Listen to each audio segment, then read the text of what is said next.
정성 원장님한테 이야기를 먼저 물어보고 싶어요. 네. 아이들을 딱 키우고 있잖아요. 네네. 3세하고 6세 어린이들을 키우고 있는데 네. 가장 아빠로서 아이들 두뇌 발달에 관심이 많을 것 같아서 그쵸. 어떻게 하루를 보내고 계시나요? 일단은 아이들은 특별히 뭔가를 해주지 않아도 기억력이 너무 좋아요. 그래서 아빠가 뭘 사주기로 했다든지 아니면 어디를 데려가기로 했다든지 하는 걸 절대 잊어버리는 일이 없어요.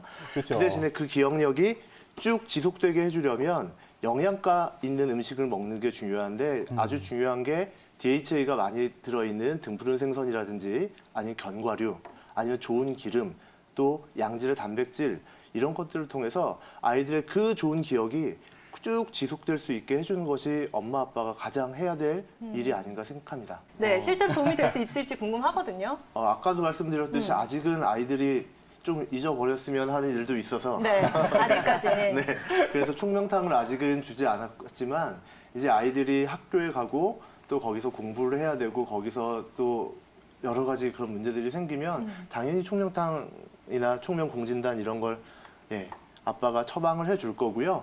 그리고 그 외에도 사실 총명탕만 있는 게 아니라 한 의학에는 그 기억에 관련된 또는 학습에 관련된 정말 많은 처방과 방법들이 있거든요. 예, 그래서 왜 기위탕이라든지 아니면 녹용도 신경보호 물질이 있기 때문에 기억을 좋게 하는 작용이 있고 그래서 여러 가지를 통해서 최대한 도와줄 예정입니다.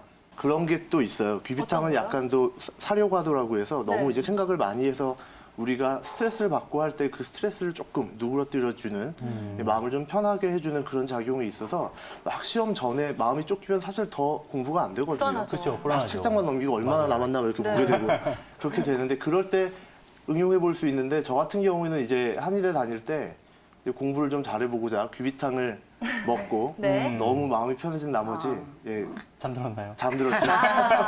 술이 두뇌에 많이 안 좋을까요? 안 좋죠. 네, 어떤 식으로 작용을 할까요? 왜냐하면 이제 우리 기억 중에서도 특히 기억은 단기 기억하고 장기 기억이 있는데요. 그 단기 기억에 있던 것이 장기 기억으로 넘어가는 그곳이 해마에서 일어나는데 술은 그 작용을 알코올 자체가 막아버려요. 우리 술을 많이 먹고 네. 블랙아웃이라고 하죠. 그래서 필름이 끊기는 이유도 그런 이유 때문에 이제 생기는 건데 한 번이라도 블랙아웃을 경험한 사람이 나중에 알코올성 치매 또는 기타 다른 치매가 생길 확률이 상당히 높다고 하고요. 또 반복적으로 술을 마시면서 블랙아웃이 될 때마다 치매에 한 발 한 발 더 가까이 가고 있다라는 얘기가 있을 정도니까 술 좋아하시는 분들은 적당히 즐기시되 필름이 끊기지 않을 정도로 드시는 게 제일 좋을 것 같습니다. 또 네. 이제 우리가 기억에서 되게 중요한 게 수면이거든요. 수면이요. 예. 아까 말한 장기 기억으로 넘어가는 그게 이제 숙면 상태에서 일어나는 거기 때문에 수면이 되게 중요한데 그래서 수면이 부족한 군에서 훨씬 치매 발병률이 높아요. 그리고 또 한 실험에서는 한 집단은 딱 정해진 시간까지만 공부를 하고 자게 하고 한 집단은 밤새 단어를 외우게 했는데 다음날 시험을 봤더니 잠을 잔 군이 훨씬 높은 점수가 나왔어요. 그래서 수면이 미치는 영향이 되게 큰데 음주는 그 수면의 질을 심각하게 떨어뜨리거든요. 맞아요. 네. 술 먹고 자는 잠은 사실은 잠이 아니에요. 어떤 걸 주로 드시나요? 두뇌 건강을 위해서. 저는 진짜로 공진단 제일 많이 먹고요. 제가 만든 공진단 직접 네. 먹고 예.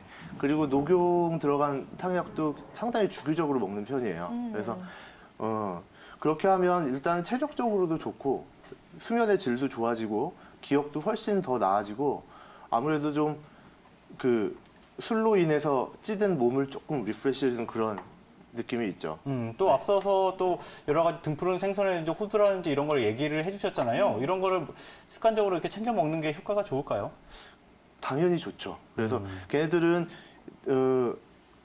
최근의 연구 결과에 의하면 우리가 그 전까지는 뇌 신경은 성장 단계에서 다 만들어지고 그다음부터 계속 죽기만 한다라고 계속 알고 있었는데 최신 연구 결과에 의하면 나이가 먹어서도 새로운 뇌 세포들이 생기는 게 발견됐다고 해요. 그래서 네.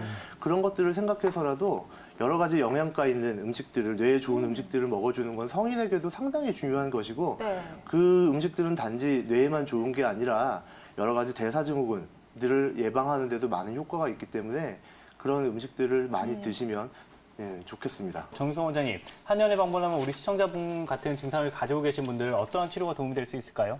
일단은 그 두드러기 있으신 분들이 우리 한의원에 올 때 제가 제일 안타까운 것 중에 하나가 이 두드러기를 한의원에서 치료할 수 있다는 생각을 잘 못하시고 양방을 먼저 가셔서 피부과에서 치료를 오래 받다 오시는 경우가 너무 많아요. 그래서 사실은 그런데 이 두드러기는 절반 이상은 원인조차 알 수 없는 경우가 많기 때문에 양방에서 하는 치료라는 건 말 그대로 그냥 대증요법밖에 없습니다. 항히스타민제 또는 그걸로 안 되면 스테로이드. 그 외엔 거의 방법이 없다고 봐도 무방하거든요. 그래서 결국 뭐 약을 쓸 때는 조금 반짝 좋아졌다가 또 약을 안 쓰면 확 또 올라오고 그걸 계속 반복하다가 결국은 몸이 좀 많이 망가진 상태에서 한의원에 오시는 경우가 상당히 많아요. 되게 안타깝고요. 근데 한의원에 오면 정말 잘 낫습니다. 그래서 한의원을 지금 이거 보시는 분들 중에서도 만약에 이런 두드러기 때문에 고민하시는 분이 있으시면 바로 한의원에 가세요, 내일. 그러면 훨씬 좋은 답을 얻으실 수 있는데 우선 가장 많이 쓰는 거는 한약이죠. 이 한약도 여러 가지가 있습니다. 예를 들면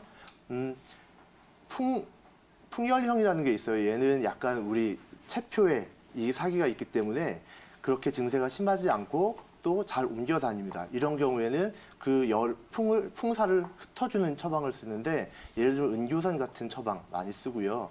그 다음에 습열형이 있어요. 얘네는 조금 더 진물이 난다든지 아니면 좀 더 얘네들이 무르다든지 그런 습사를 끼고 있는 경우가 많은데 이때는 그 습을 제거해주고 또 열을 꺼주는 그런 처방을 쓰게 되고요.